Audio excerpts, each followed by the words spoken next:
Çok teşekkür ederim. 앞에 발표에서는 지금 우리가 살고 있는 시기와 가까운 이야기를 발표를 들으셨는데요. 저는 좀 옛날로 가겠습니다. 그래서 7세기에 그려진 사마르칸트 아프라시아에 올머리인과 한국인이 함께 등장하는 굉장히 흥미로운 벽화가 있습니다. 이에 대해서 소개를 드리고 또 학자들 간에 논의하는 몇 가지 문제에 대해서 이야기해보도록 하겠습니다.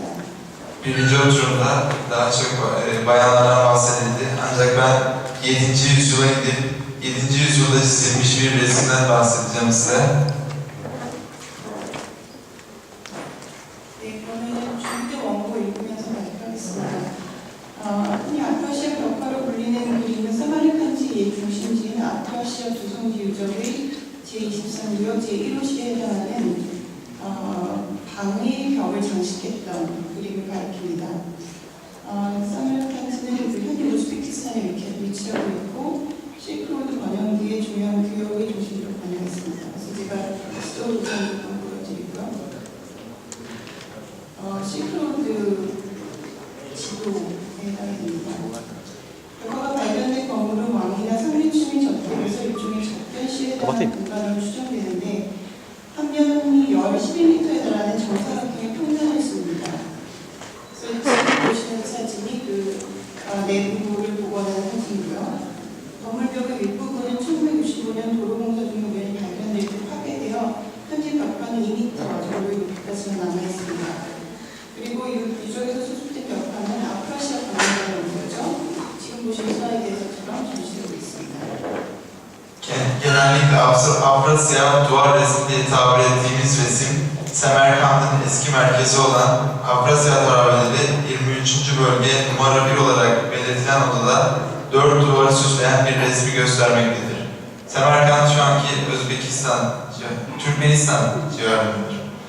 Resmin açığa çıkarıldığı binanın kralın veya yüksek sınıftan birinin malikanesinin karşılama odası olduğu tahmin edilmektedir. Ve bir tarafı 11 metreyi bulan kare şeklinde düz bir yüzeyi kaplamaktadır. Bina duvarının üst kısmı 1965 yılında yol yapımı sırasında harap bir şekilde tesadüfen ortaya çıkmış olup şu anda duvarın sadece 2 metre yüksekliğe sahip bir kısmı kalmış bulunmaktadır. Harabelerden çıkarılmış olan duvar, resimde de gördüğünüz gibi Afrasya Müzesi'ne taşınmış ve orada sergilenmektedir.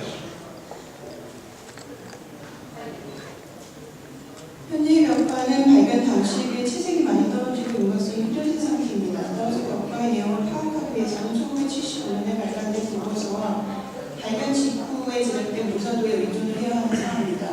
지금 보시는 게 그 벽화의 슬라이드고요.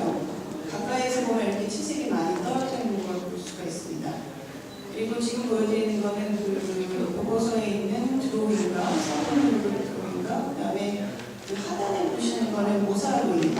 레플리카에 해당하는 이러한 자료를 바탕으로 각 벽면에 그려진 내용을 간략하게 살펴보면 다음과 같습니다. 우선 방의 입구가 나 있는 동쪽 벽의 경우 내벽 가운데 가장 훼손이 심한 부분으로 내용 파악이 어렵지만 대체로 인도와 관련된 그림이 그려진 것으로 여겨집니다. 입구 남측에 해당하는 지금 보시는 오른쪽에 해당하는 그 부분에는 반라 인물, 소, 강 등이 등장하고 이를 인도의 크리슈나와 연관된 이야기를 묘사한 것으로 해석됩니다. 지금 보신 그림에서 이제 왼쪽 부분을 보시면 가장 끝에 그리스풍의 옷을 입은 인물과 동그란 위치가 보이는데 이는 전동술사가 천부일을 표현한 걸로 보입니다. Duvar resminin şu anki durumu ortaya çıkarıldığı zamana göre oldukça kötüleşmiş ve kenar çizgilerin de yok olmaya başladığı bir durumdadır. Duvar resminin içeriğini çözmek için 1975 yılında hazırlanan rapora ve duvar resmi ortaya çıkarıldıktan hemen sonra hazırlanan kopyasına başvurulmaktadır. Rapordaki duvar resmi çizimleri ve duvar resmi kopyasının bazı kısımlarının detaylarında hatalar olmasına rağmen her zaman önemli bir materyal olarak görülmüştür. Şu an resimde görüldüğü gibi. Böyle bir materyali baz alıp her bir duvara çizilen içeriği inceleyecek olursak, öncelikle odanın girişinin olduğu doğu tarafındaki duvar, diğer 4 duvar arasında en çok hasar görmüş olduğundan, çözümlemesi oldukça zor olmasına rağmen genellikle Hindistan'la ilgili içeriği çizilmiş olduğu düşünülmektedir. Girişin güney tarafı olarak belirtilen duvarda yüzsüz bir insan, inek ve nehir olup Hindistan'ın Krishna'sı ile bir bağlantısı olan bir hikayeyi betimlediği şekilde çözümlenmiştir. Girişin kuzey tarafındaki duvarın en sonuna doğru ise Yunan stili bir kıyafet giymiş insan ve yuvarlak bir obje görülmektedir. Ve bunlar astrolog ve gökküreyi ifade eder. 남쪽 벽의 경우 왼쪽 끝에 사당으로 보이는 건물이 있고 나머지 부분에는 이를 향해 전진하는 행렬이 그려져 있습니다. 행렬을 이루는 인물과 말의 모습은 화려하게 장식되어 있어 흔히 왕실 행렬로 간주되며 조상을 숭배하는 의식 또는 결혼식 장면으로 해석됩니다. 북쪽 벽은 크게 두 부분으로 나뉩니다. 왼쪽에는 중국식 복장을 한 여인들이 한가로이 뱃놀이를 하는 모습이 묘사되어 있고 오른쪽에는 건장한 남자들이 사냥을 하는 모습이 그려져 있습니다. 여인들의 중국식 복장 그리고 중국의 수렵도를 연상시키는 사냥 장면으로 이루어진 이 벽은 중국과 관련된 내용을 표현한 것으로 여겨집니다.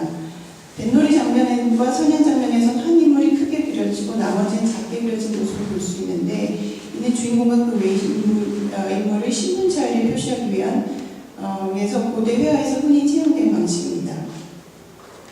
Güney yönündeki duvarın sol tarafının sonunda mabet gibi görünen bir bina olup, kalan kısımda ise bu binaya doğru yönelmiş bir kervan çizilidir. Kervanı oluşturan insanlar ve atların şaşalı görünümü, genelde krallığın kervanı, atalara tapma ya da düğün töreni olarak çözümlenir. Kuzey tarafındaki duvar iki büyük kısım olarak ayrılır. Sol kısımda Çin tarzı kıyafetler giymiş olan kadınlar, kayağa bindikleri bir şekilde betimlenmekte ve sağ tarafta ise iri yarı erkeklerin avlandığı figürler çizilidir. Kadınların Çin tarzı kıyafetleri ve Çin'in avcılık resimlerini hatırlatan avcılıkla ilgili çizimlere bakılırsa, kuzey tarafındaki duvarın Çin ile ilişkili olduğu düşünülebilir. Kayağa binerkenki kısım ve avlanırkenki kısma bakılınca sadece bir insanın büyük ve diğerlerinin küçük çizilmiş olduğunu görebiliriz. Bu, eski Çağ resimlerinde baş karakteri ve diğer karakterleri ayırmak için sıkça kullanılan bir yöntemdir. 마지막으로 서쪽 벽은 벽화 중에서 입구를 들어설 때 마주보게 되는 벽으로 여기에 가장 중요한 내용이 그려졌을 것입니다. 그림 구성도 한쪽 방향으로 나아가는 남벽, 크게 두 장면으로 나뉘는 북벽의 벽화에 비해서 통일된 하나의 장면이 연출되어 있어 주목됩니다. 현재 확인되는 수는 40여 명인데 이들은 무리를 짓거나 나란히 서 있는 모습으로 상당히 질서정연해 보입니다. 등장인물의 수와 배치, 구도를 고려할 때 큰 규모의 공식적인 행사가 진행되고 있는 장면을 연출했다는 인상을 받습니다. 이 장면은 소구대에 온 여러 나라의 사신과 무사를 표현하는 것으로 여겨지며 여기 등장하는 인물 중에 바로 오늘 발표의 주제인 돌고림과 고대 한국인 사절이 포함되어 있습니다. Son olarak batı taraftaki duvar resimlerinden giriş yaptıktan sonra karşıda kalan kısmın bu duvar resminin en önemli içeriği olduğu şüphesizdir. Resmin kompozisyonuna bakacak olursak tek yöne doğru ilerleyen güney duvarı iki büyük kısım olarak ayrılmış olan kuzey tarafındaki duvarla karşılaştırılırsa kuzey ve güney tarafının birleşmiş gibi görünmesi dikkat çekicidir. Şu an doğrulanabilen karakter sayısı yaklaşık 40 olup bu karakterler ya bir grubu oluşturmuş ya da bir sıra şeklinde ayakta durdukları görünümleriyle oldukça düzenli duruyorlar. Karakterlerin sayıları, yerleşimleri ve düzenleri düşünüldüğünde büyük bir resmi tören yapıyorlarmış hissini veriyor. Bu görüntünün Soğud ülkesine gelen birçok ülkenin elçilerini ve savaşçılarını anlattığı düşünülmekte olup burada yer alan karakterlere bugünkü sunum başlığı olan Göktürk ve Koreli elçiler de dahildir. 지금 방금 보신 그 서벽벽화의 내용을 파악하는 데 중요한 자료는 좌측 하단의 두 번째 인물의 옷에 쓰인 수구드 명문입니다. 16줄로 이루어진 이 명문의 내용은 다음과 같습니다. 운하수 가문 출신인 바르우마 왕이 그에게 왔을 때 대사는 그 입을 열었다. 그리고 말했다. 저는 차가니안 디피르파트 푸가르 자자크입니다. 죄송합니다. 사가니아 왕인 프란타스로부터 여기 사마르칸트에 왔고 왕을 존경하는 마음을 가지고 여기 있습니다. 저에 대해서 염려하지 마십시오. 사마르칸트의 문자에 대해서뿐만 아니라 사마르칸트 신들에 대해서도 저는 잘 알고 있습니다. 그리고 사마르칸트의 그와 함께 나쁜 짓을 하지 않았습니다. 행운과 함께 하소서. 우나스 가문 출신인 바르마 왕이 그를 도와주었습니다. 그리고 차치 디피르파트가 그의 입을 열었습니다. 여기까지가 명문 내용입니다. Batı tarafındaki duvar resminin içeriğini inceleyecek olursak, önemli olan içeriklerden birinin resmin sol alttan ikinci kişinin kıyafetine yazılmış olan Soğutça yazı görülmektedir. 16 satırlık bu yazının açıklaması şöyledir. Unasu ailesinden Barhuma ona geldiğinde o konuşmaya başladı ve ben Çağanların Dipirpatı Pukarzadag'ım.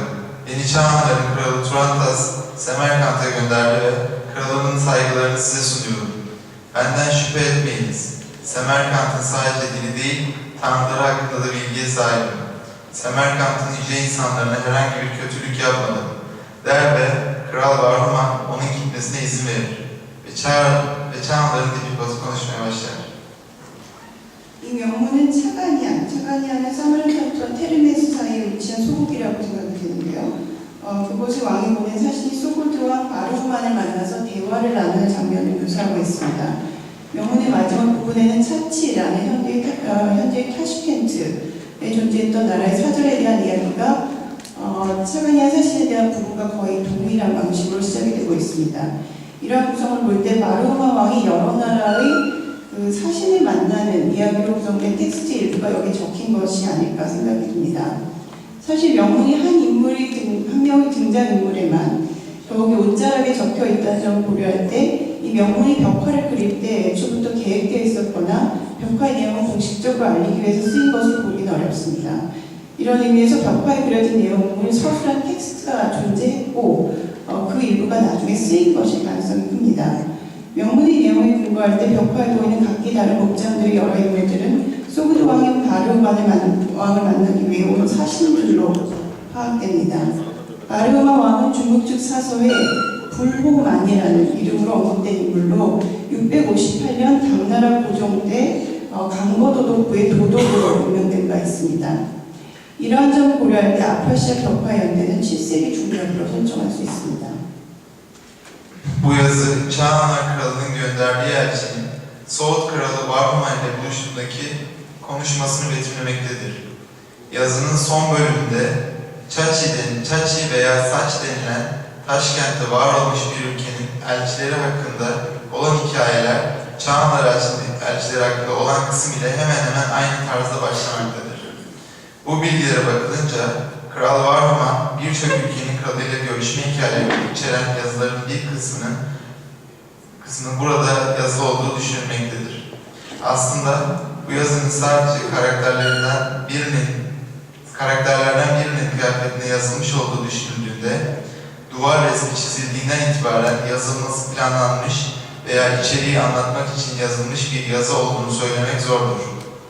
Bu anlamda duvar resmine çizilmiş açıklayıcı bir yazı var olup bu yazının ise daha sonradan eklenmiş olma ihtimali yüksektir. Yazının içeriği baz alındığında duvar resminde görülen her biri ayrı kıyafetler giymiş karakterler Soğut Kralı Barhuman ile buluşmak için gelen elçiler olarak çözümlenmektedir. Kral Barhuman, Çin'in tarih kitabında Bulhoman olarak geçmektedir. 658 yılında Tang Hanedanlığı Gojong Kralı tarafından Kang ülkesi yönetimine yönetici olarak atanmıştır. Bu durum göz önünde bulundurulursa Afrasiyab duvar resmi çiziminin 7. yüzyılın ortalarına denk geldiğini söylemek mümkündür.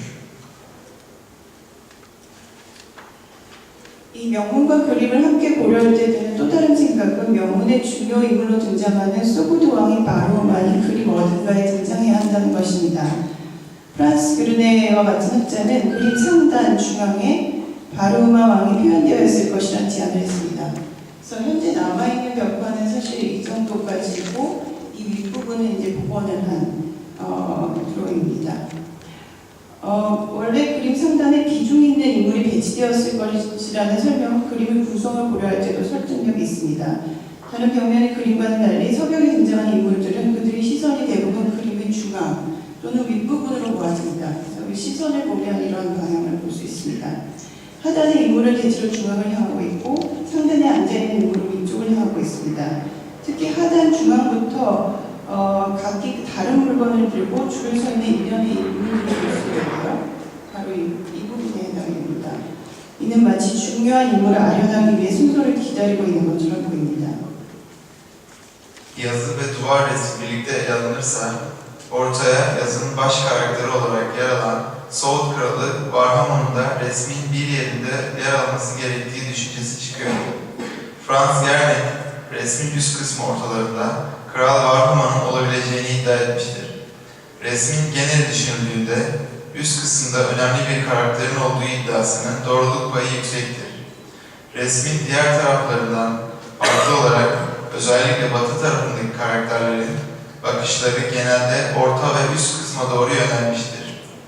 Alt kısımda bulunan karakterler genelde orta kısma doğru yönelmiş olup üst kısımda oturan karakterler ise yukarı yönelmiş bir şekildedirler. Özellikle alt kısımda her biri ayrı eşyaları taşımakta olan sıraya girmiş insanlar dizisi önemli bir kişinin huzuruna kabul için sıra bekliyorlar gibi görünmektedirler. 그런데 모든 학자들이 그림 상단에 마르오마 왕이 그려졌다는 설에 동의하는 것은 아닙니다. 보리스 마샥은 펜지켄터 같은 다른 소고드 유적의 예를 고려하며 이 윗부분에 나나와 같은 소고드인이 숭배한 신이 표현되어 있을 것이라고 설명했습니다. 그래서 지금 보시는 복원도가 보리스 마샥의 복원도에 해당이 되고요. 그리고 마르쿠스 모데의 경우 좀 더 복잡한 구성을 제안을 했습니다. 그림 상단 자체가 두 단위로 나누며 아랫단의 경우 좌측에는 바로마 왕이 좌측이요. 그리고 우측에는 그 돌고르의 왕이 있었고 가장 중앙 부분에는 소고드의 신이 그려졌을 것이라고 추정을 했습니다. Ancak tüm araştırmacıların resme resimde Kral Varhamon'un da olduğu teorisine katıldığı söylenemez. Boris Marshak, Pensikent gibi diğer Soğut harabe örneklerini düşünerek bu bölümde Soğutlar Nana ile birlikte taptıkları Tanrı'yı ifade ettiğini iddia eder.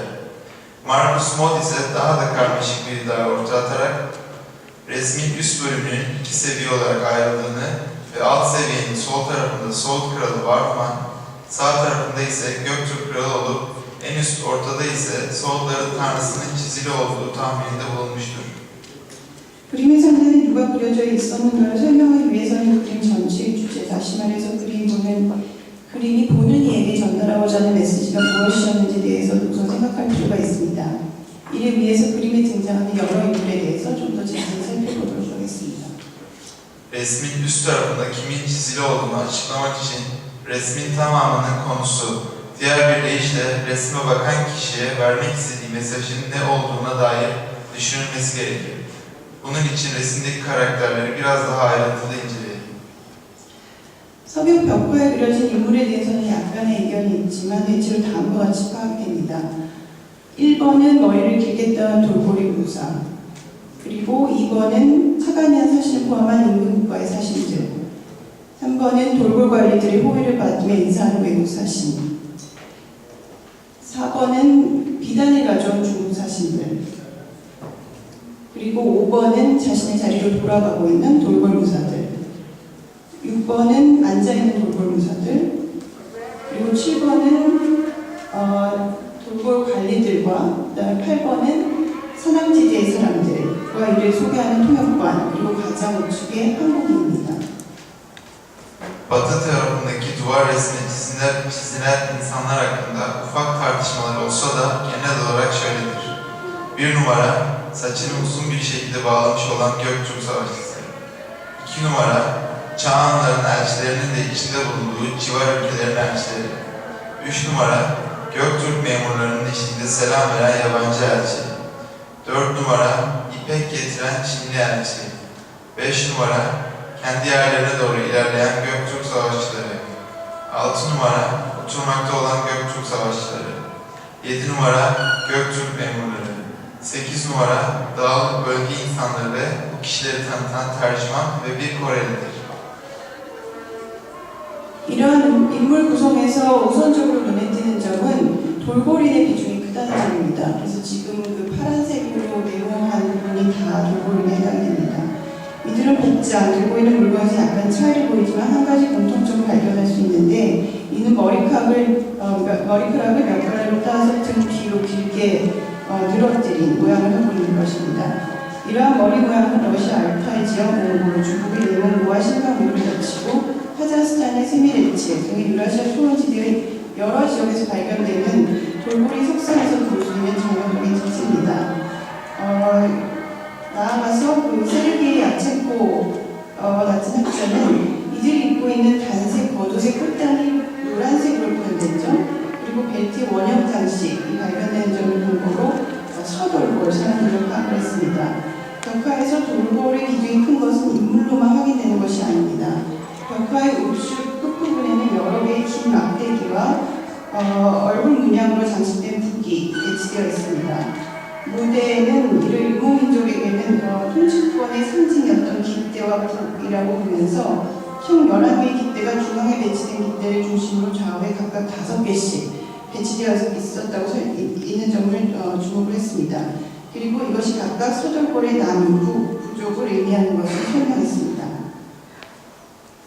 Öyle bir insan kompozisyonunda resimde ilk göze batan şey Göktürklerin öneminin büyük oluşudur.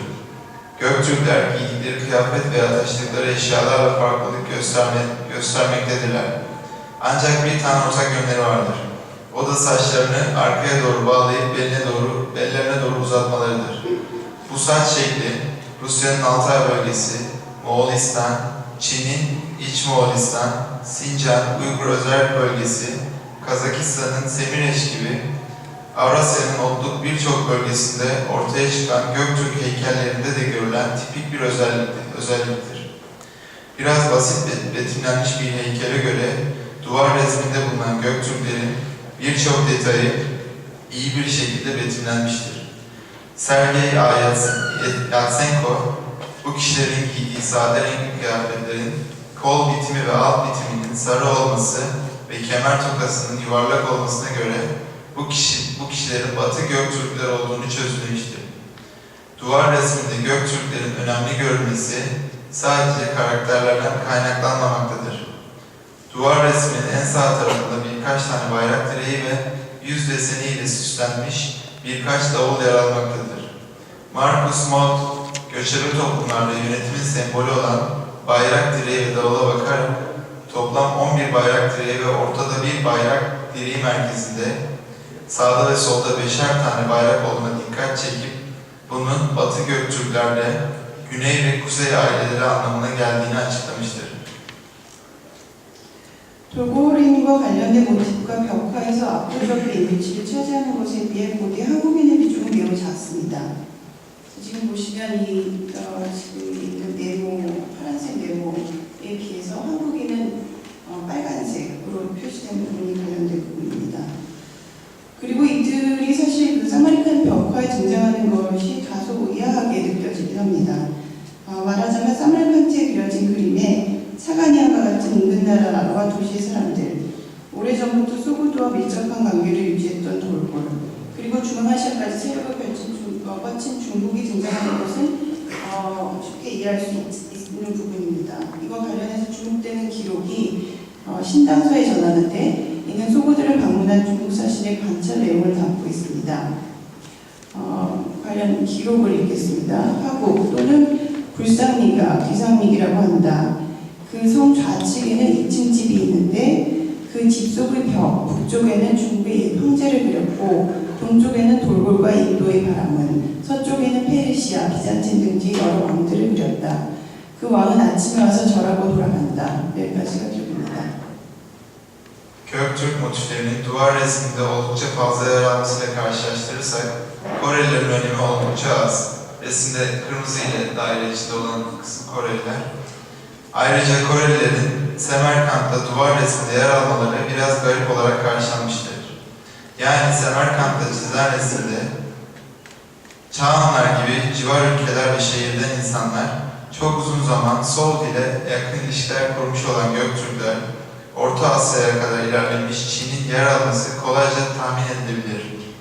Bununla ilgili dikkat çeken kayıtlar, Shindanso denilen Tang Hanedanlarının kitabı olan kitapta anlatılmaktadır. Bu, Soğut'u ziyaret eden Çinli elçinin kendi araştırdığı bilgileri içermektedir. O kitaptan bir kısım okuyacağım. Haguk veya Kusangniga veya Küsangnik denmektedir. Kalenin sol tarafında 2 katlı biri, kuzey tarafında Çin'in eski imparatorluğu çizilir. Doğu tarafında Göktürk ve Hindistan Brahmanı, batı tarafında İran, Bizans gibi birçok kral çizilir. O kral sabah gelip ibadet edip gider diye geçmektedir kitapta. 여기에서 하고 굴산이가 또는 기산이라고 불리는 나라는 사마르칸트와 부하라 사이에 있는 도시인 쿠시아니아이며 당시 이곳의 지배자 역시 바루만이었습니다. 이는 아프라시아 벽화처럼 건물 내부의 벽면을 그림으로 장식했다는 기록이어서 주목됩니다. 나아가 그림의 주제를 보면 사마르칸트와 그 인근 지역의 인근 지역에서 그 주요 세력으로 인식했던 나라의 사람들을 다루고 있는데 여기에는 아프라시아 벽과 서벽에 등장하는 중국과 돌골도 포함되어 있습니다. 한편 고대 한국인의 경우 사마르칸트 아프라시아를 제외하고는 이 지역에서 관련자를 찾아볼 수 없습니다. 또한 중국 이건 한국인 부분을 조금 더 확대해서 보여지는 것이고요. 그리고 중국인과도 사진과도 비교할 때 중국인은 그림은 중앙에 등장하며 손에는 비단으로 보이는 선물을 들고 있는 데 반해 확대해서 보면 이렇게 볼 수 있습니다. 한국인들은 인물들 중에서 가장 오른쪽 가장 바깥쪽에 위치를 하고 있고 아무것도 들지 않고 있습니다.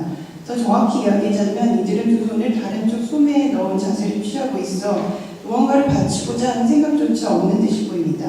이러한 배치와 자세는 이들의 역할이 무엇이었는지를 더욱 궁금하게 만듭니다. Burada Haguk, Kusangniga veya Küsangnik denilen ülke, Semerkant ve Buhara arasında bulunan Kuşanya şehri olup, o zamanlarda Bahruman tarafından yönetildiği tahmin edilmektedir.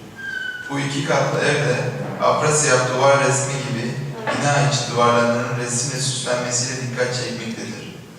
Resmin konusuna bakacak olursak, Semerkant ve civar bölgede önemli güç olarak düşünülen ülkelerin insanları da yer almaktadır. Ve Afrasiyab duvar resminin batı tarafında yer alan Çinli ve Göktürkleri de kapsamaktadır. Korelilerle ilgili Semerkant ve Afrasiyab dışında bilgi etmek neredeyse imkansızdır.